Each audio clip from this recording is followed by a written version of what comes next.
ही राज करेगा दिल्ली के सिंहासन पर।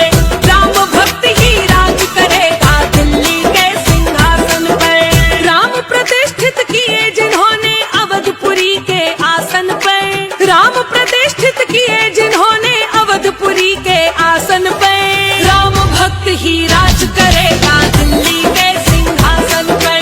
राम भक्त ही राज करेगा दिल्ली के सिंहासन पर।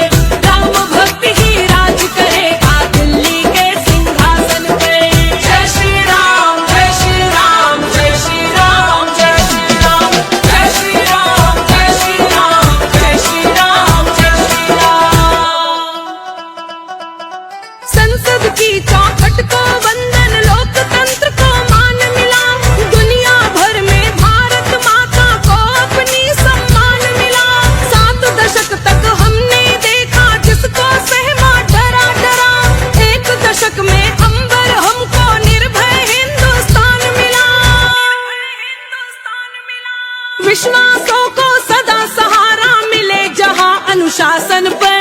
विश्वासों को सदा सहारा मिले जहां अनुशासन पर। राम भक्त ही राज करेगा दिल्ली के सिंहासन पर। राम भक्त ही राज करेगा दिल्ली के सिंहासन पर।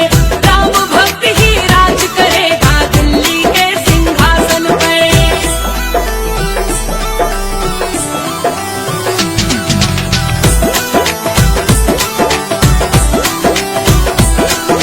जिस भारत ने माना हरदम घट घट के है वासी राम। समता सुख और समृद्धि के सदा रहे अनुकासी राम। त्रेता में तो 14 वर्षों का ही बस वनवास मिला।